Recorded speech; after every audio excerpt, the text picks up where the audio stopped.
Hi everybody, and welcome back to Apple Cottage. This is Sandy and I am Suburban Homesteader Wyoming / Arizona because this is our first year of being snowbirds. Now today I'm starting a series that I'm very excited about. I'm calling it Cheap Thrills. And it's really based on how cheap can I live? What can I do so that I don't have so much money going out and I can still have money for emergency funds, savings, vacations, just unseen circumstances that just pop up. And that might be an emergency, but it might be just something, it's a fun activity that if I am spending so much money putting out groceries, cars, insurance, anything that it costs me money, housing, what can I do to cut those expenses so that if things in life come up, I'm ready for it? And that's really what this series is about. Anything from grocery shopping to going to a museum for half off, or expenses in your car, garden, just life. How cheap can I live? Because I have to tell you, I am thrilled when I save some money. It's just me. Joe and I have always been pretty much frugal. But if something was full price and we knew it was gonna last us a long time, 15 years, 20 years, whatever, we're willing to pay that. But to pay that, you need to be able to have that money available. In this series, we're gonna just do different areas of how cheap I can live. And it is amazing because a lot of times people think, oh, if you're living two different places, you have a lot of money. Not the case. But people can do it. And I'm going to show you how. Now, the first thing I suggest is that you have to get to know your area. And that doesn't mean you have to live in two different places and you have to get to know your area. And you maybe have lived in that same town, city, your whole life. But do you really know your area? Do you know the ins and outs, the cheapest place, the outlet stores? Do you know all those places? So you have to learn your area. And coming down to Arizona was a great example of how I had to learn that again. Now, I was familiar with Wyoming and even Rapid City over in South Dakota because I had made myself familiar. But this is a whole new town. What did I have to do? I had to get to know my area. And how did I do that? Several ways. I joined Facebook groups and social media groups that were from down here. So I could watch and I could learn and I could see and I could understand things that were happening in my new area. Newspapers, the internet, word of mouth, meeting neighbors, talking to people in the grocery store line. Just getting to know people and your area.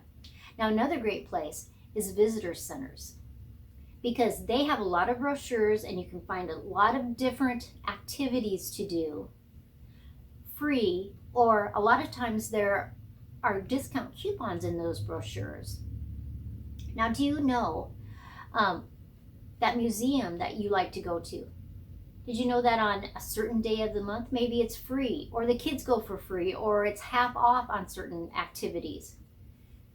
If you haven't taken the time to learn those things, you're spending more money than you need to be. And that's the idea of this series, is that why spend full price when you don't really have to? Why not take that little extra time to find those things? A lot of times there's nonprofit organizations, and you're not only helping yourself, but you're helping an organization.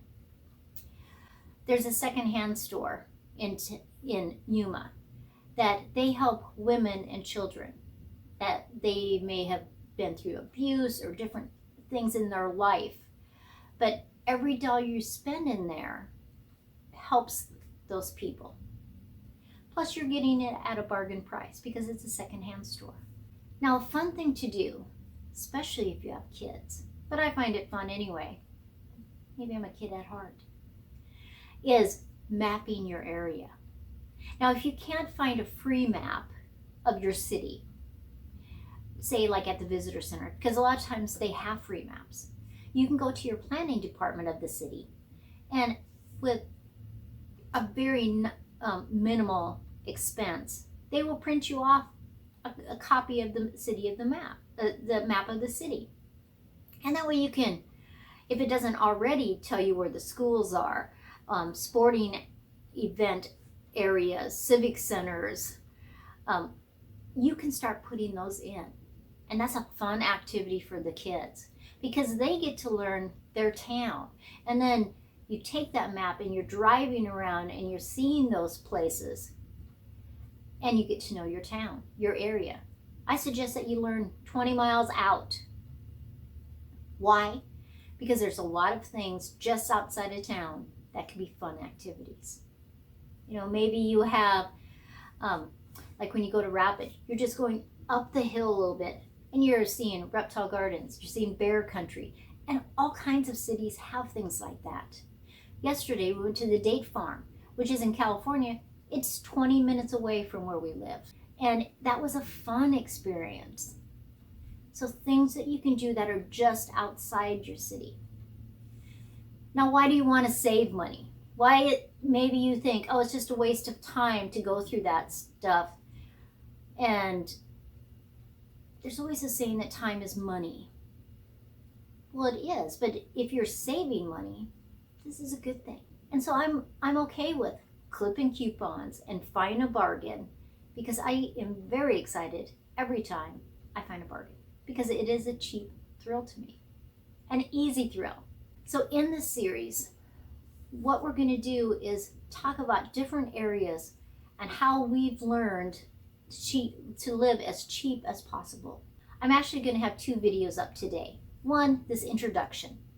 The second one is shopping for groceries in whatever town you live in, and things you should do and things you should avoid, and things that will make your life fuller, richer. Every Wednesday, I'm going to have different videos for you. The other day, I uploaded my garden tower video.